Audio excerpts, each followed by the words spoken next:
My daughter uninvited me to her wedding for being too poor. I sat on a bench holding my only sandwich. When I saw a beggar digging through the trash with his dog, I gave them my entire dinner. 2 hours later, 15 black BMWs blocked the venue. The man stepped out and simply said something that, "I'm glad to have you here. Follow my story until the end and comment the city you're watching from so I can see how far my story has reached." The phone rang at 7:15 in the morning, cutting through the peaceful silence of my small kitchen. I was standing at the counter, spreading peanut butter on day-old bread for what would be my only meal until dinner. The caller ID showed Cora's name, and my heart immediately lifted. My daughter rarely called anymore, especially not this early. "Cora, sweetheart," I answered, unable to hide the joy in my voice. "How are you feeling? Only 3 days until the big day." The silence that followed lasted long enough to make me check if the call had dropped. When Cora finally spoke, her voice was different. Cold, distant. Nothing like the excited bride-to-be I'd expected. "Mom, I need to talk to you about Saturday." I set down my knife, giving her my full attention. "Of course. What about it? Do you need help with anything? I know I can't afford much, but that's exactly what I'm calling about." Her words came fast, like she'd rehearsed them. "Mom, I've been thinking, and Bradley's family. They're very particular about appearances. The Whitmores have a certain image to maintain." My stomach began to twist. "I don't understand. What does that have to do with— You can't come to the wedding." The words hit me like a physical blow. I gripped the edge of the counter, my knees suddenly weak. "What did you say?" "I'm uninviting you, Mom. I'm sorry, but you don't fit in with what we're trying to create. Your clothes, your background, the way you talk about money all the time because you don't have any. It would be embarrassing." I couldn't breathe. 26 years of raising this girl alone, working 3 jobs to keep food on our table, wearing the same 4 dresses for years so she could have new school clothes. 26 years, and this was what I got in return. "Cora, please, I'm your mother. I raised you by myself after your father died. I gave you everything I had. And I'm grateful for that, I really am. But Mom, this is my chance to finally have a real family. The Whitmores are successful people. They vacation in the Hamptons and attend charity galas. They don't need to count every dollar like we always did. I can't have you there reminding everyone of where I came from." Each word felt like a knife twisting deeper. "Where you came from. You came from love, Cora. You came from a mother who worked herself to the bone to give you opportunities. I know, and like I said, I'm grateful. But this is bigger than us now. This is about my future with Bradley and his family. They've already expressed concerns about my background, and having you there would just make things worse." I thought about the new dress hanging in my closet. $300 I'd saved over 8 months, eating nothing but peanut butter sandwiches for lunch every day. It was the first new dress I'd bought myself in 5 years, and I'd chosen it specifically for her wedding. Navy blue with small white flowers, simple but elegant. I'd imagined dancing with her, watching her face light up when she saw me looking my best for her special day. "What about your father's memory?" I whispered, my voice breaking. "He should be represented there. I'm the only connection you have to him." "Mom, please don't make this harder than it already is. I've made my decision. You can watch the ceremony online if you want. Bradley's cousin is live streaming it." Live streaming. She wanted me to watch my only child's wedding through a computer screen like a stranger, like I meant nothing to her at all. "I helped pay for this wedding," I said, my voice stronger now, anger mixing with the pain. "That $2,000 I gave you last month was my entire savings account, money I'd been putting away for emergencies. And I told you not to do that. I never asked you to empty your savings. You did that on your own, and then you held it over my head like you always do. Everything with you is about money, Mom. How much you spent? How much you sacrificed? It's exhausting." My hands were shaking now. It's not about the money, Cora. It's about love. Everything I did, every sacrifice I made, was because I love you more than my own life. I know you love me in your way, but your way isn't healthy, Mom. The guilt trips, the constant reminders of what you've given up for me. Bradley's parents don't do that. They just give freely without expecting gratitude or making you feel like you owe them something. I never wanted you to owe me anything. I wanted you to understand that love sometimes requires sacrifice, that families support each other through hard times. Well, I don't want that kind of family anymore. I want the kind where people are successful and stable and don't have to worry about keeping the lights on. I want to be a Whitmore now. The finality in her voice told me everything I needed to know. This wasn't a discussion. This wasn't even really a phone call. It was a dismissal. So that's it then? 26 years, and I'm just dismissed? It doesn't have to be forever, Mom. Once Bradley and I are settled, maybe things can be different. But right now, I need you to respect my decision and stay away from the wedding. I closed my eyes, picturing her as a little girl, how she used to climb into my lap when thunderstorms scared her, how she'd beg me to read just one more bedtime story, how proud she looked when she graduated high school, running to hug me first, telling me she couldn't have done it without me. That little girl was gone. In her place was a woman who saw me as an embarrassment, a burden, a reminder of a life she wanted to forget. Will you at least tell me about it afterward? Will you call and tell me how beautiful you looked? How the ceremony went? Another long pause. I think it's best if we don't talk for a while, Mom. I need space to start my new life. The line went dead. I stood in my empty kitchen, still holding the phone, still wearing the same worn bathrobe I'd had for 10 years. The peanut butter sandwich sat forgotten on the counter, and suddenly, I wasn't hungry anymore. I wasn't anything anymore. I walked to my bedroom and opened the closet, staring at that navy dress. $300. 8 months of skipped lunches. All for a wedding I wasn't welcome at, for a daughter who no longer wanted me in her life. But even as the tears came, even as my heart broke into pieces, I knew something with absolute certainty. I had been a good mother. I had loved her with everything I had. If that wasn't enough for her, if that embarrassed her, then the problem wasn't with me. I was going to that wedding, not to cause a scene, not to embarrass her, just to see my little girl get married from a distance, just to be there, even if she didn't want me to be. Because that's what mothers do. We love our children even when they break our hearts. 3 days later, I found myself sitting on a weathered wooden bench across from the most beautiful building I'd ever seen. The Whitmore Estate's main hall rose before me like something from a fairy tale, all white marble columns and cascading flower arrangements. Even from this distance, I could hear the soft melody of a string quartet warming up, the gentle murmur of arriving guests, the clink of expensive glasses being arranged. I'd put on the navy dress after all. It fit perfectly, and despite everything, it made me feel dignified. I'd done my hair in a simple bun and worn my mother's pearl necklace, costume jewelry she'd bought at Woolworth's 40 years ago, but it still caught the light beautifully. If someone glanced my way from across the street, they might think I belonged here. But I didn't belong here. Cora had made that abundantly clear. I unwrapped my peanut butter sandwich, the same lunch I'd been eating for months to save money for her wedding gift. The irony wasn't lost on me.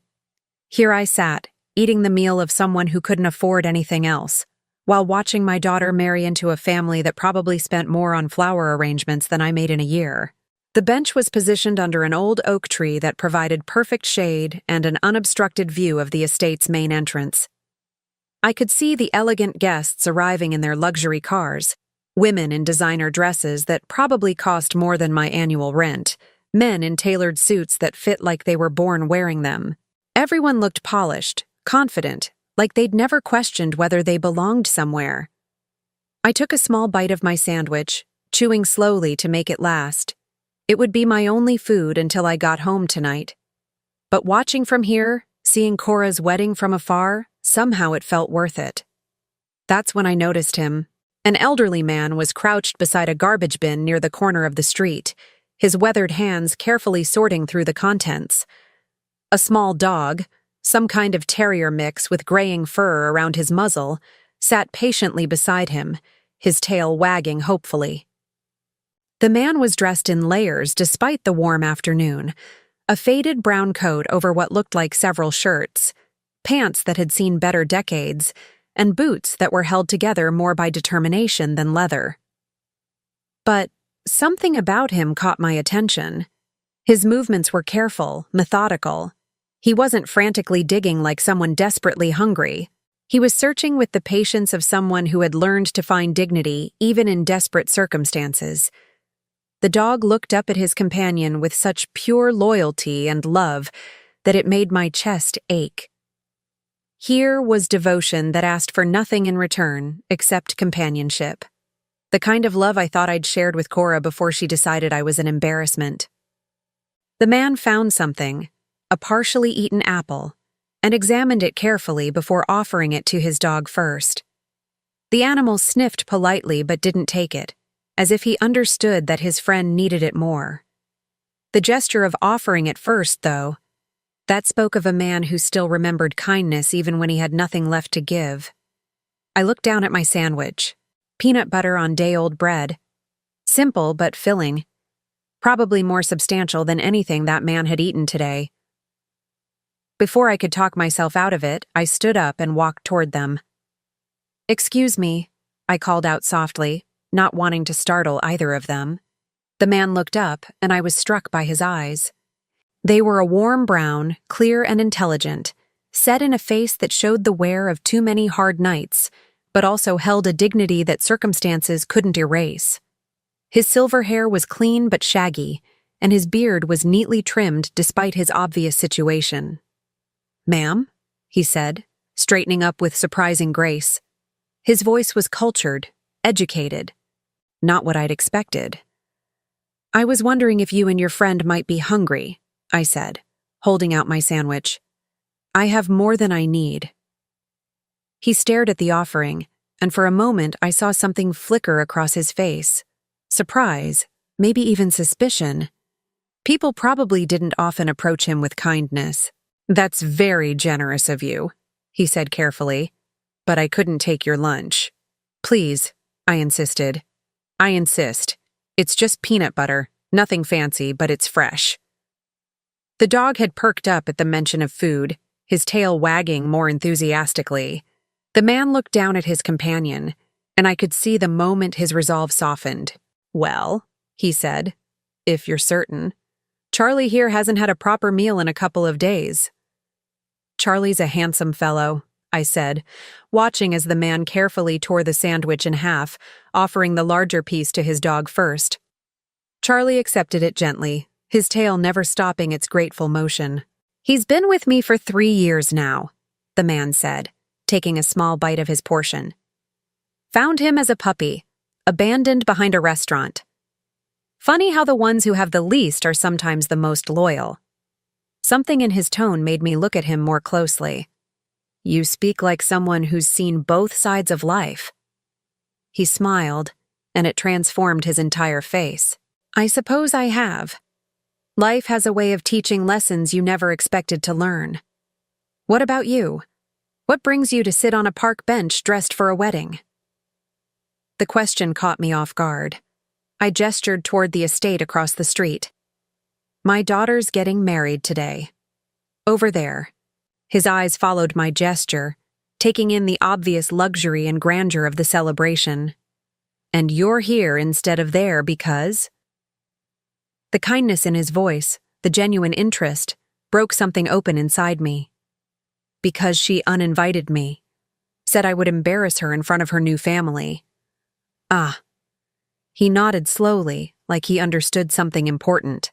"And yet here you are, close enough to share in her joy from afar, but far enough away to honor her wishes.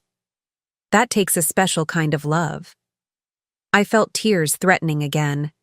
I raised her by myself after her father died, 26 years of putting her first, and this is what I get. She's ashamed of where she came from. Children sometimes mistake the packaging for the contents, he said quietly. They see poverty and think it means failure.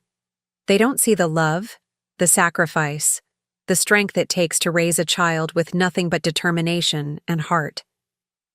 His words were like a balm to my wounded soul. Here was a stranger who understood what my own daughter couldn't see. "What about you?"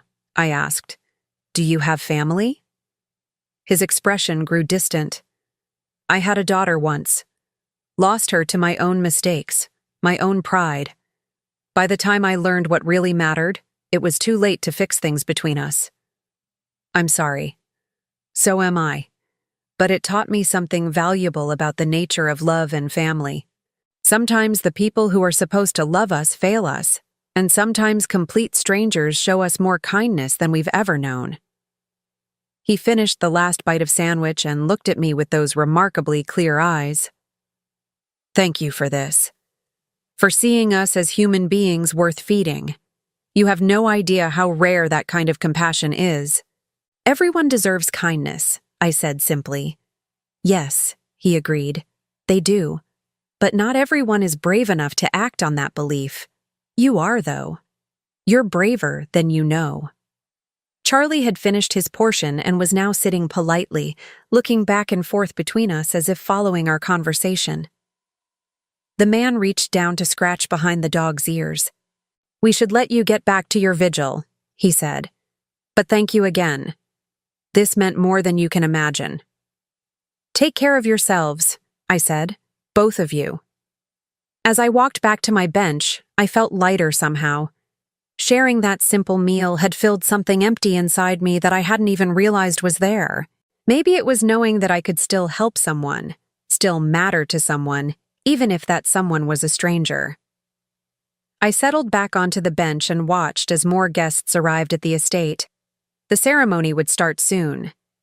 My daughter would walk down that aisle, and I would watch her become a wife from this distance, holding on to the memory of her childhood when she still thought I was the most important person in her world. But something had changed during my brief encounter with the man and his dog. I no longer felt quite so alone, quite so worthless. I had shown kindness when I could have wallowed in my own pain. I had chosen to give when I had little to spare. Maybe that said something about who I really was. Maybe that was worth something, even if my daughter couldn't see it. 2 hours had passed since my encounter with the homeless man and his dog. The wedding ceremony had begun, and I could hear the distant sound of music drifting across the street from the Whitmore estate. A Bach piece, I thought. Something elegant and timeless that spoke of old money and refined taste. Everything Cora had always dreamed of. I remained on my bench, watching the last few stragglers hurry through the ornate gates. Women clutching small beaded purses, men adjusting their cufflinks, everyone moving with the confidence of people who belonged exactly where they were going. I wondered if Cora was nervous, if she was thinking about me at all, or if she was so caught up in finally achieving her dream that she'd forgotten I existed. The afternoon sun was beginning to shift, casting longer shadows across the manicured grounds. I was considering whether to stay for the reception or head home when I heard the sound of engines approaching. Not just 1 or 2 cars, but what sounded like a convoy. I turned to see a procession of black BMW sedans turning onto the street, 15 of them, each one gleaming like it had just rolled off the showroom floor. They moved in perfect formation, their windows tinted so dark I couldn't see who was inside.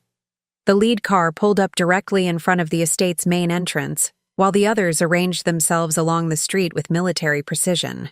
The entire wedding party on the estate grounds stopped what they were doing. Guests who had been mingling on the terrace turned to stare. Even the string quartet seemed to falter for a moment before resuming their performance with less certainty. My heart began to race. This wasn't part of the planned festivities. This was something else entirely. The driver of the lead BMW stepped out first, a tall man in a black suit who moved with the bearing of professional security. He walked around to the passenger side and opened the rear door with practiced efficiency. The man who emerged took my breath away. Gone were the layers of worn clothing, the weathered boots, the unkempt appearance. In their place stood someone I barely recognized, the same man I had shared my sandwich with but transformed. He wore an impeccably tailored charcoal suit that probably cost more than I made in several months. His silver hair was perfectly styled, his beard trimmed to precise lines. But it was his bearing that struck me most, the way he carried himself with quiet authority, like someone accustomed to being the most important person in any room he entered. Charlie emerged from the car beside him, but even the dog looked different. His fur had been brushed to a glossy shine, and he wore a leather collar that looked like it was made by the same craftsman who created designer handbags. Yet his tail wagged with the same enthusiasm when his eyes found mine across the street. I sat frozen on my bench, my mind struggling to process what I was seeing. This couldn't be the same man who had been searching through garbage just hours ago. But those eyes, those warm, intelligent brown eyes, were unmistakable. He stood for a moment beside his car, surveying the estate grounds with the calculating gaze of someone taking inventory. Then his eyes found mine, and he smiled. Not the grateful, humble smile of someone accepting charity, but something far more complex, something that held secrets and power and a depth I was only beginning to understand. He said something to his driver, who nodded and returned to the car.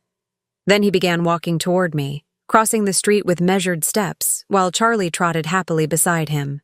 The 15 cars remained where they were, their drivers standing at attention like an honor guard. As he approached my bench, I could see details I had missed before. His shoes were handmade Italian leather. His watch was the kind I had only seen in magazine advertisements. Even his posture spoke of wealth and authority. Not the careful dignity of someone with nothing, but the relaxed confidence of someone who had never doubted their place in the world. "Hello again," he said, settling onto the bench beside me as if we were old friends meeting for afternoon tea. I stared at him, my mouth opening and closing without sound. Finally, I managed to whisper, "Who are you?"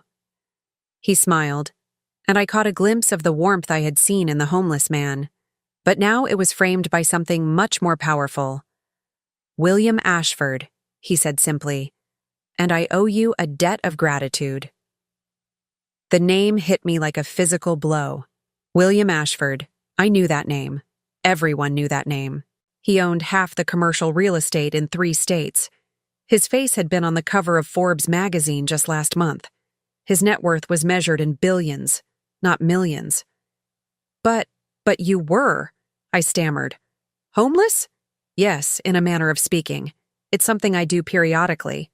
A way of testing the true nature of humanity when people think I have nothing to offer them."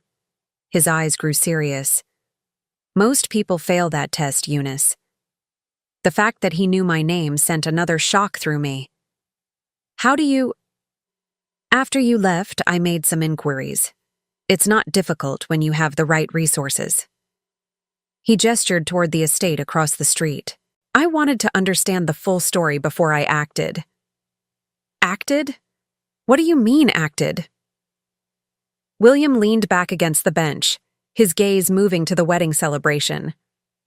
"I've been testing people for 15 years now, Eunice. Wearing different disguises, putting myself in situations where I appear to need help. Do you know how many people have offered to share their meal with a stranger? In 15 years of trying?" I shook my head. 7. You're the 7th. And you're the first who clearly had so little to spare that sharing meant going without yourself. His voice softened. "You gave away your only food to feed a homeless man and his dog. You saw dignity where others saw failure. You chose compassion over self-preservation." Tears were starting to blur my vision. "It was just a sandwich." "No," he said firmly. "It was everything. It was proof that goodness still exists in a world that often seems to have forgotten what that means." Charlie had wandered over and was sitting at my feet, looking up at me with those same loyal eyes. I reached down to pet him, and his tail wagged with pure joy. "Why?" I asked. "Why do you test people like this?" William's expression grew distant. Because I once had everything handed to me and took it all for granted. I was cruel to people who deserved better. I valued wealth over character, status over substance. It cost me the person I loved most in the world. He paused, his hands folded in his lap. My daughter. She died in a car accident 20 years ago, and the last words we spoke to each other were in anger. She had wanted to marry someone I considered beneath our family's station. I threatened to disown her if she went through with it. My heart clenched. Oh, William. She went through with it anyway. And 3 months later, she and her husband were killed by a drunk driver. I never got the chance to tell her I was wrong, that love matters more than money, that character matters more than credentials. The pain in his voice was raw, real. This wasn't the polished suffering of someone who had learned to use their tragedy for sympathy. This was the deep, abiding grief of someone who had lost everything that truly mattered. I started the testing as a way to find people like her husband, good people who might not look right on paper, but who had genuine hearts. I wanted to help them, to honor her memory by supporting the kind of person she saw value in. He turned to look at me directly. And occasionally, I find someone like you. Someone who reminds me that there are still people in this world who understand that our worth isn't measured by our bank accounts or our social connections, but by how we treat others when we think no one important is watching. The sounds from the estate seemed to fade as the weight of his words settled over me. This man, this billionaire who could buy and sell entire companies, had been testing humanity, and somehow I had passed. What happens now? I asked. William stood up, adjusting his suit jacket with practiced ease. Now, I think it's time I attended this wedding, as a friend of the bride's family. My stomach dropped. William, no. Please don't cause a scene. I don't want to embarrass Cora any more than I already have just by existing. He looked down at me, and his smile was gentle but determined. My dear Eunice, I'm not going to embarrass anyone. I'm simply going to attend a wedding and perhaps share a few thoughts about the nature of family and the true meaning of worth. He extended his hand to me. Would you care to accompany me as my honored guest? I stared at his outstretched hand, my mind reeling. Everything I thought I knew about this day had just changed. The homeless man I had fed was one of the most powerful people in the country. The daughter who had rejected me was about to encounter a force she had never imagined. But more than that, I was being offered something I had never expected. The chance to walk into that wedding not as an embarrassment, not as someone who didn't belong, but as the guest of honor of someone who understood exactly what kind of person I really was. I took his hand and let him help me to my feet. Yes, I said, my voice stronger than it had been all day. I think I would like that very much. Walking through the gates of the Whitmore estate on William Ashford's arm was like stepping into a different world, the same world I had been watching from across the street, but now I was inside it, part of it. The marble walkway felt solid beneath my feet. The scent of expensive roses filled the air, and everywhere I looked, I saw the kind of elegance Cora had always dreamed of. But more than the luxury, what struck me was the reaction of the guests. Conversations stopped mid-sentence as we passed. Heads turned. Whispers started immediately. Not malicious whispers, but the kind that happen when someone truly important arrives unexpectedly. I could hear fragments. Is that William Ashford? What's he doing here? Who's the woman with him? William moved through the crowd with the easy confidence of someone who was accustomed to this kind of attention. He nodded politely to people who approached, shook hands when necessary, but kept us moving steadily toward the main reception area. Charlie padded alongside us, completely at ease despite the formal setting, as if expensive weddings were a regular part of his routine. "Mr. Ashford!" a voice called out from behind us. We turned to see a distinguished man in his 60s approaching quickly, his face showing a mixture of surprise and barely concealed panic. I recognized him immediately. Charles Whitmore, Bradley's father and the patriarch of this entire celebration. "Charles," William said warmly, extending his hand. Congratulations on your son's wedding. I hope you don't mind my dropping by unannounced." "Mind? Of course not, of course not," Charles stammered, clearly flustered. "We're honored by your presence, but I had no idea you knew our family." "Actually, I don't know your family at all," William said with a slight smile. "I'm here because of Mrs. Henderson." He placed a gentle hand on my arm. "She's an old friend, and when I learned about today's celebration, I simply had to attend."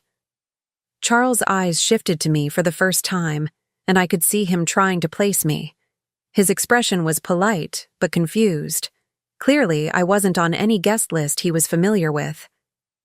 "Mrs. Henderson," William continued, "is one of the most remarkable women I've had the privilege to know, a woman of extraordinary character and generosity." "How lovely," Charles said, though his confusion was evident. "And how do you two know each other?" "She fed me when I was hungry," William said simply. "Shared her only meal with a stranger who needed it more than she did." In my experience, that kind of selfless compassion is incredibly rare. I felt my cheeks burning with embarrassment, but William's hand on my arm was steady and reassuring. Around us, more people were gathering, drawn by the novelty of William Ashford attending an event he hadn't been expected at. That's wonderful," Charles said, still clearly puzzled about why this warranted a personal appearance from one of the most powerful men in the state. "Where I come from," William continued, his voice carrying just loud enough for the growing crowd to hear, "we believe that character is the true measure of a person's worth. Not their bank account, not their social connections, but how they treat others, especially when they have little to give." I could see heads nodding throughout the gathering.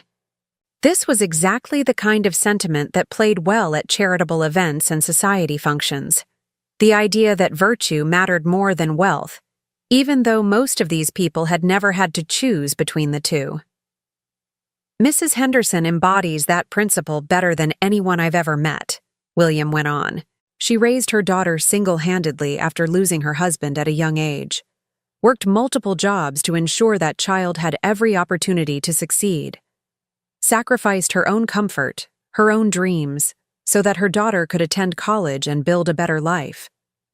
My heart was pounding now. I could see Cora across the reception area, stunning in her white gown, but frozen in place as she watched this unexpected scene unfold. Her face had gone pale, and Bradley was beside her, looking equally confused. "And today," William's voice grew softer, more intimate, "that same daughter is getting married in this beautiful ceremony. A daughter who has clearly achieved everything her mother dreamed for her." Charles nodded along, smiling now, caught up in what seemed like a heartwarming story. "How wonderful that you're here to celebrate with them both." "Actually," William said, and something in his tone made the entire gathering lean in closer, "Mrs. Henderson wasn't originally planning to attend today's festivities." The silence that followed was absolute. I could hear my own heartbeat in my ears. You see, her daughter felt that having her mother present might somehow diminish the elegance of the occasion. She was concerned that Mrs. Henderson's appearance, her background, might not reflect well on the family's new status. The temperature of the entire gathering seemed to drop several degrees. Charles's smile faltered. Around us, I could see faces changing as people began to understand what William was really saying. "I find that fascinating," William continued, his voice still perfectly pleasant, "because, in my experience, the people who are most concerned with appearances are usually the ones who have the least substance underneath. Real class, real elegance, comes from character. From the kind of love that sacrifices everything for someone else's happiness." Cora was moving toward us now, her face a mixture of panic and fury. She had clearly recognized me, despite my new status as William Ashford's honored guest. "Mr. Ashford," she called out as she approached, her voice bright and false. "What a wonderful surprise. I'm Cora, the bride." "Ah, yes," William said, turning to face her with a smile that didn't quite reach his eyes. The daughter. Congratulations, my dear. You look absolutely beautiful. Thank you so much, and thank you for being so kind to my mother. The last word came out strained, like it physically hurt her to acknowledge our relationship in front of all these people. Kind? Oh, my dear girl, your mother was the one who showed kindness. To a complete stranger who needed help. She gave away her only meal to someone she thought was homeless and hungry. William's eyes never left Cora's face. That's the kind of generosity that speaks to a person's true character. The kind of character that clearly runs in families. Cora's smile was becoming more strained by the second. She's always been generous that way. Yes, I imagine she has. 26 years of generosity from what I understand. 26 years of putting your needs before her own, your dreams before hers, your future before her present comfort. The crowd around us was completely silent now. Even the string quartet had stopped playing, though I wasn't sure if it was intentional or they had simply become too caught up in the drama to continue. I was just telling your father-in-law about the kind of sacrifice your mother made to ensure you could have opportunities she never had. Working 3 jobs, wearing the same clothes for years, living in a tiny apartment so you could attend college and build the life you wanted. Each word was like a knife, but not cutting me, cutting through the facade Cora had built around her new life. William was exposing the truth she had tried so hard to hide, but he was doing it in a way that made her look worse, not me. She even emptied her savings account to help pay for this wedding, William continued. $2,000, everything she had, because she wanted your special day to be perfect.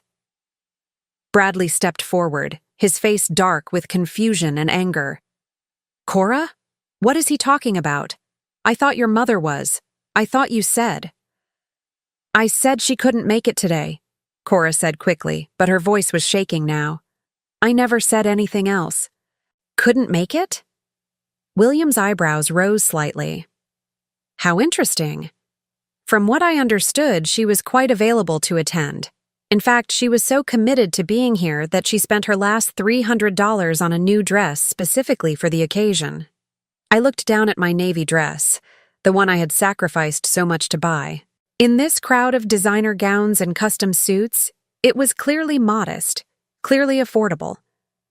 But William was presenting it as evidence of love, not poverty. The dress she's wearing right now, actually, William added. 8 months of giving up lunch every day to save the money, all so she could look her best for her daughter's wedding day. The silence was deafening. I could see Charles Whitmore's face changing as he processed what this meant about the family his son had just married into. I could see other guests exchanging glances, their expressions shifting from confusion to uncomfortable recognition.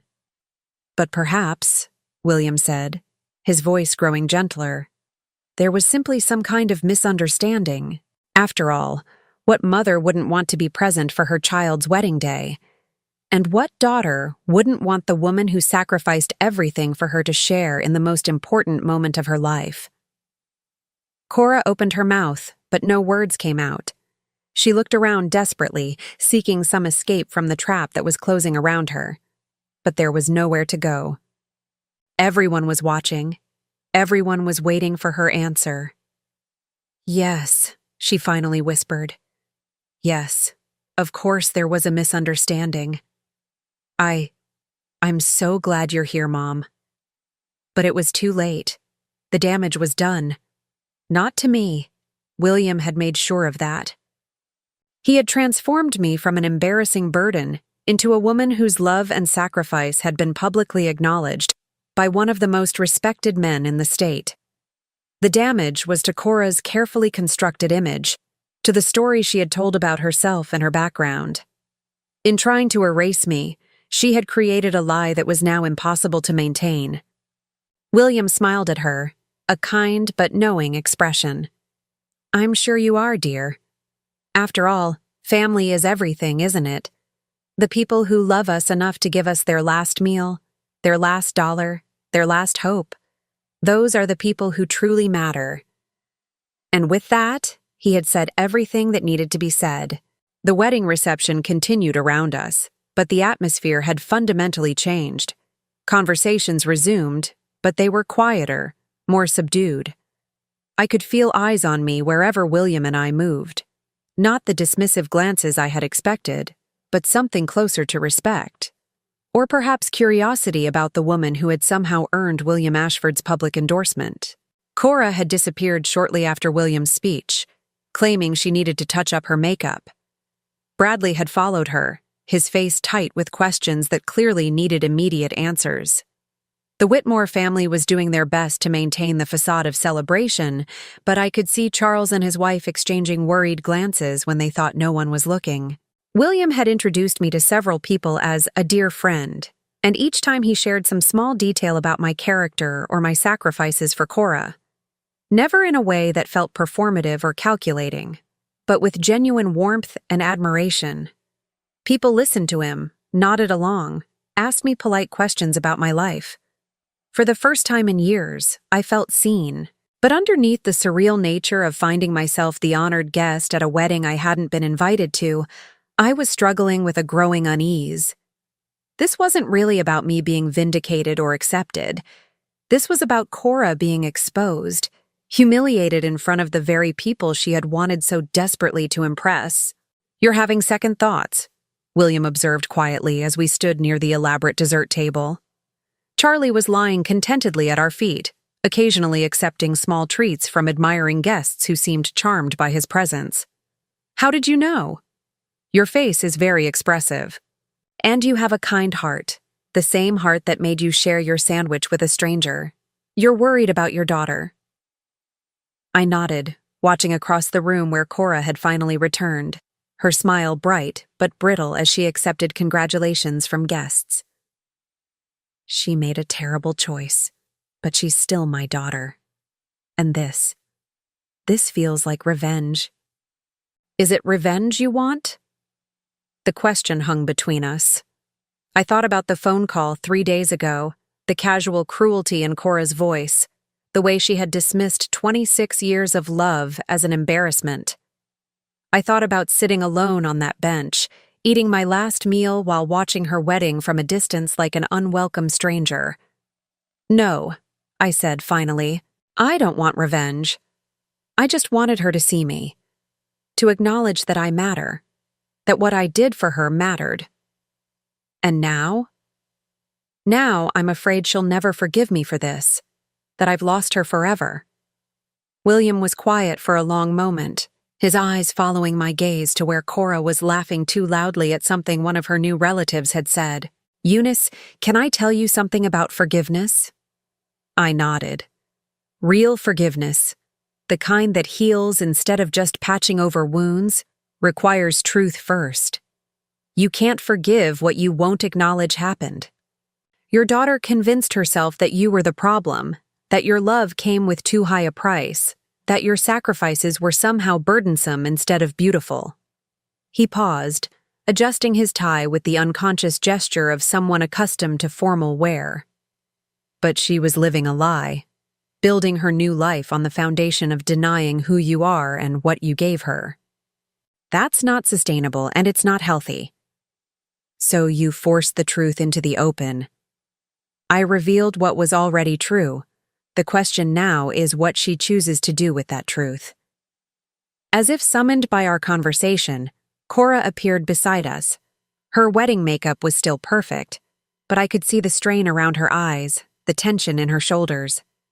She had clearly been crying, though she had done her best to hide it. "Mom," she said, her voice carefully controlled, "could I speak with you privately? Please?" I looked at William, who nodded encouragingly. "I'll be right here when you're ready," he said. Cora led me to a quiet corner of the garden, away from the reception guests, but still within sight of the main celebration. We stood among perfectly manicured rose bushes, the scent of flowers heavy in the warm afternoon air. For a long moment, neither of us spoke. Finally, Cora wrapped her arms around herself, despite the warmth of the day. "How long have you known him?" she asked. "I met him this afternoon, a few hours before you saw us together." Her eyes widened. That's impossible. He talked about you like he'd known you for years. He's very good at understanding people quickly. I thought about William's explanation of his testing, but something told me that wasn't a story for Cora to hear. At least not today. Mom, I don't understand any of this. How did you end up here with William Ashford? How did he know about the money you gave me? About the dress? About everything? I could see the genuine confusion in her face, mixed with something that might have been fear.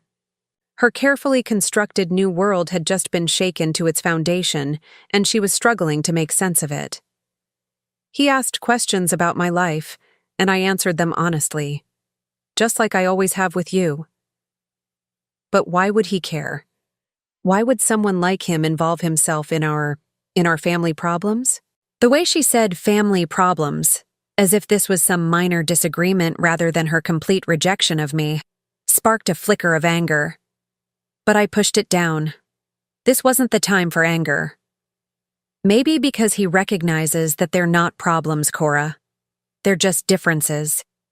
I may not have the money or status of the Whitmores, but that doesn't make me less valuable as a person. Or as your mother. Her face crumpled slightly. I never said you weren't valuable. Yes, you did. You said I was an embarrassment. You said I would ruin your wedding just by existing in the same space as your new family. You uninvited your own mother because you were ashamed of where you came from. I wasn't ashamed of you, she said, but her voice lacked conviction. I wanted everything to be perfect. The Whitmores have such high standards, and I've worked so hard to fit in with them. And what about fitting in with your own family?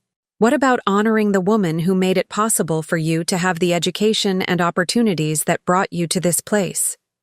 Tears were starting to flow now, ruining her carefully applied makeup.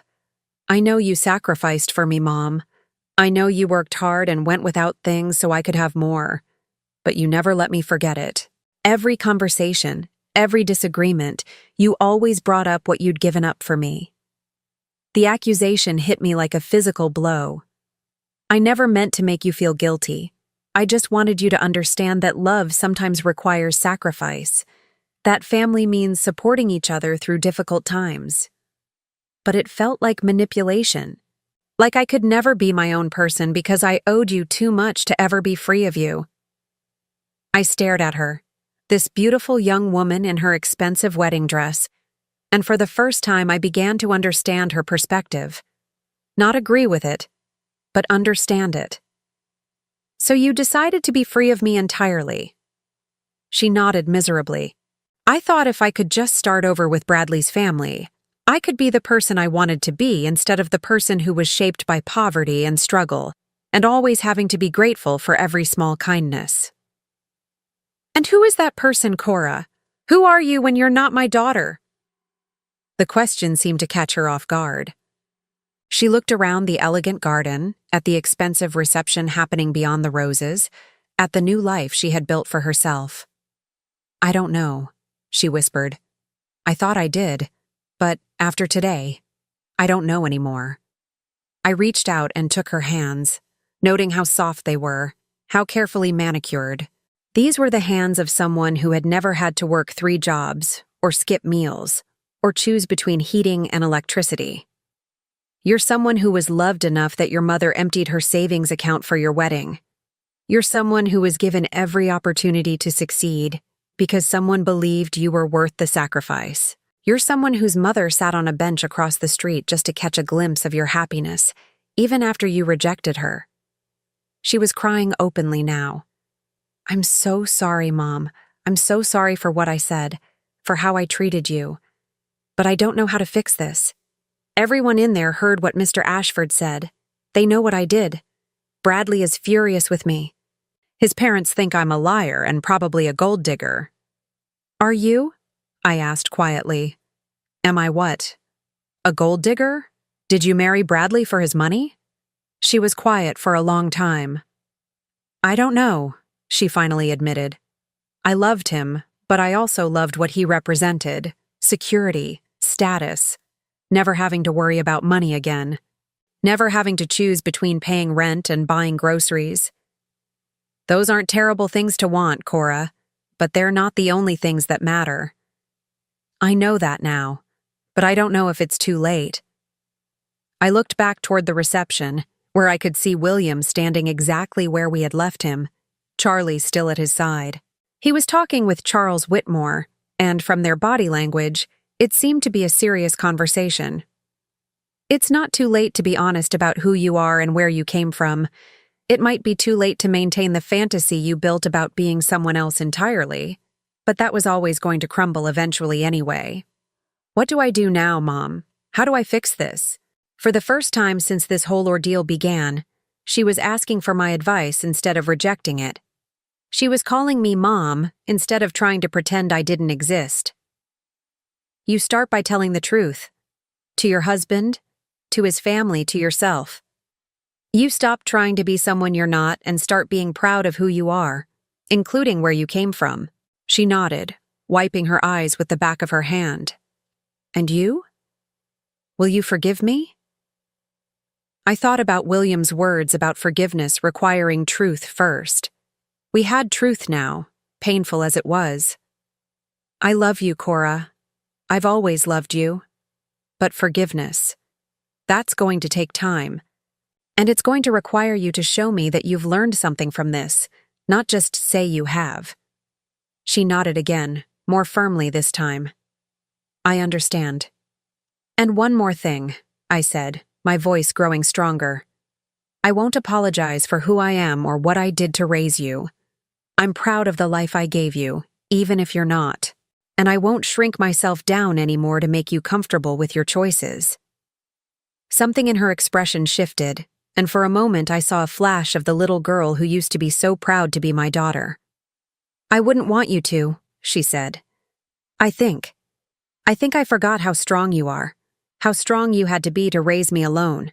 We stood there in the garden for a few more minutes, not quite reconciled, but not quite estranged either.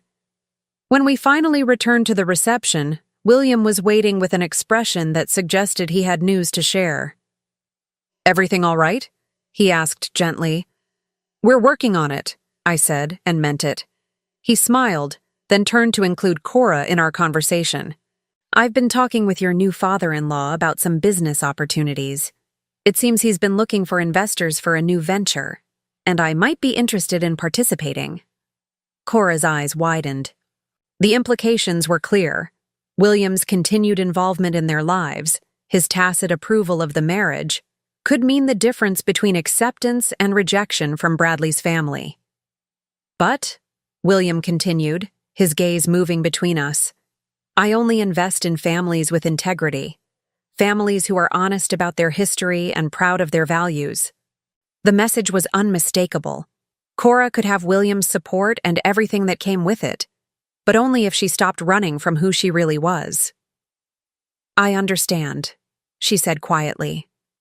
William nodded, then turned to me. Eunice, I have a proposal for you as well, if you're interested in hearing it. 6 months later, I stood in my new office on the 15th floor of the Ashford Foundation building, looking out over a view of the city that still took my breath away. The morning sun streamed through floor-to-ceiling windows, illuminating the mahogany desk where I had just finished reviewing grant applications from families in crisis. Families like mine had been once upon a time. The transformation of my life had been gradual but profound. William's proposal that day at the wedding had been both simple and life-changing.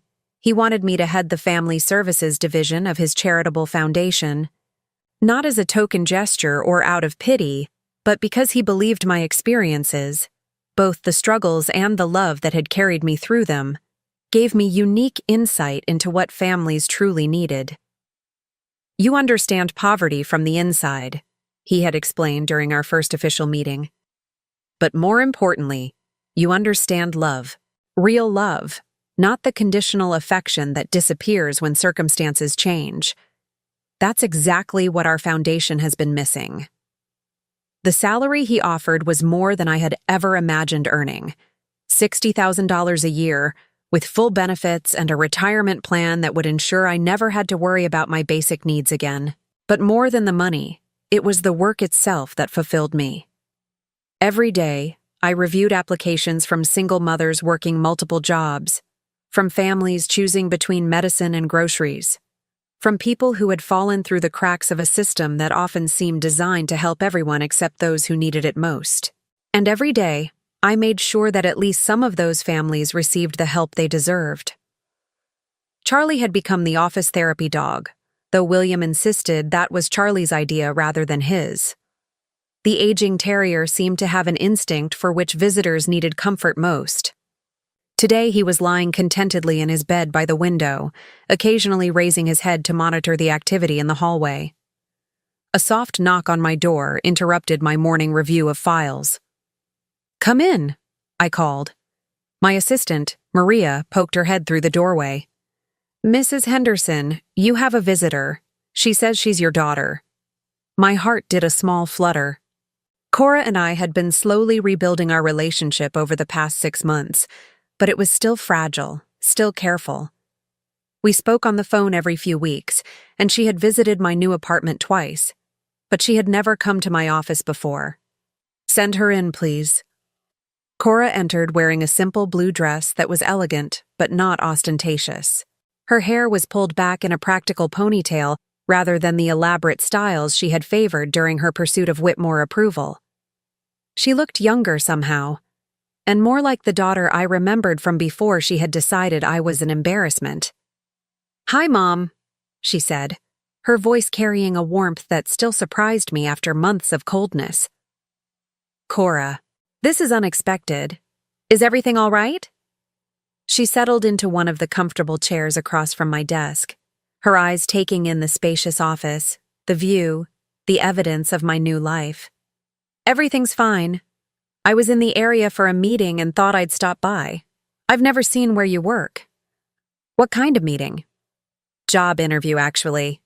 She smiled, and it was genuine rather than the practiced expression she had worn for so long. "With a nonprofit that helps women start their own businesses. It's not glamorous, and it doesn't pay nearly what I was making at the marketing firm, but I think it's work I could actually believe in." I raised an eyebrow. Cora had quit her high-paying job 3 months earlier, shortly after her marriage had begun to stabilize. Bradley, to his credit, had been more understanding about her background than his parents initially were. William's continued friendship and business partnership with the Whitmores had certainly helped, but ultimately it was Cora's honesty about her past and her willingness to embrace rather than hide her origins that had won them over. "You left marketing to work with women entrepreneurs?" "I left marketing because I realized I was good at selling things to people who didn't need them, and terrible at selling myself as someone I wasn't." She gestured around the office. "I want to do something that matters. Something like what you're doing here." I felt a swell of pride, but tempered it with caution. Our relationship was better, but it was still built on a foundation that had been badly damaged. Trust was something we were rebuilding slowly, one honest conversation at a time. "Tell me about the position." For the next 20 minutes, Cora described the nonprofit, her interview, her hopes for the work. She spoke with an enthusiasm I hadn't heard from her since she was a child talking about her dreams. It was clear that she had thought seriously about this change, that it wasn't just a reaction to guilt about how she had treated me. "The pay cut will be significant," she admitted. "Bradley and I will have to adjust our lifestyle quite a bit. No more designer clothes, fewer dinners out, a smaller apartment eventually." "How does Bradley feel about that?" "He's been incredibly supportive. I think watching William work with his foundation showed him what it looks like when someone uses their advantages to help others instead of just accumulating more advantages." She paused. "He said he fell in love with the person I was before I started trying to be someone else, and he wants to meet that person again." "And who is that person?" It was the same question I had asked her in the garden on her wedding day, but this time she answered without hesitation. "Someone who knows what it's like to worry about money, but also knows that love doesn't cost anything.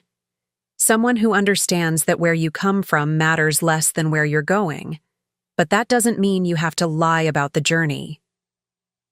I nodded approvingly. This was growth, real growth, not just words designed to appease me.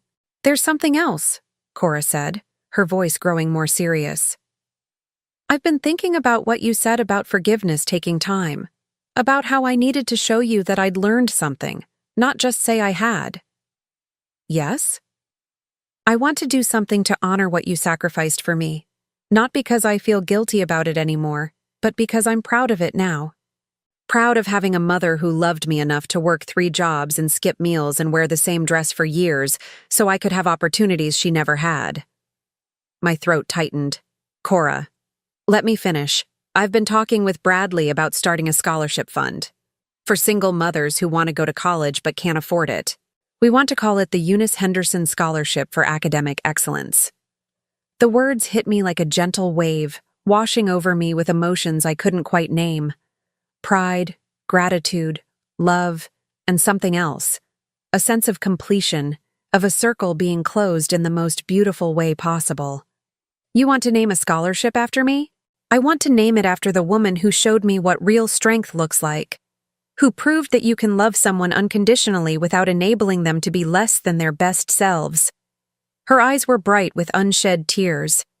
"I want other daughters to have mothers like you, and I want other mothers to know that their sacrifices matter, even when their children are too stupid to appreciate them at first." I had to take a moment to compose myself before I could speak. That's incredibly generous." "It's not generous. It's right." She leaned forward in her chair. "Mom, I know our relationship is still healing. I know I hurt you badly, and I know it's going to take time to fully repair the damage. But I want you to know that I see you now. I see what you did. I see what you gave up. And I see what you've built here in your new life. I'm proud to be your daughter." The tears I had been holding back finally spilled over. For so many years, those were the words I had longed to hear. Not gratitude born of obligation, but recognition born of understanding. "I'm proud of who you're becoming," I said. "The woman who wants to help other women build businesses, who's honest about her past, who's learned to value character over appearance. That's the daughter I always believed you could be." We sat in comfortable silence for a few minutes, watching the city move below us through the large windows. Charlie had wandered over and was now resting his head on Cora's foot, accepting gentle scratches behind his ears. "Will you consider being on the scholarship selection committee?" Cora asked. "I can't think of anyone better qualified to identify which applicants have the determination and character to succeed." "I'd be honored." She smiled, and for the first time in years, it reminded me of the little girl who used to beam with pride when she brought home a good report card or a drawing she had made especially for me. "There's one more thing," she said. "Bradley and I have been talking about starting a family. When that happens, I want my children to know their grandmother, the real grandmother, not some sanitized version who pretends to be something she's not. I want them to hear stories about how you worked 3 jobs and saved every penny to give me opportunities. I want them to understand that love sometimes requires sacrifice, and that the people who love them enough to make those sacrifices are the most valuable people in their lives." My heart felt so full I thought it might burst. "I would love that." "Good, because I have a feeling you're going to be an amazing grandmother.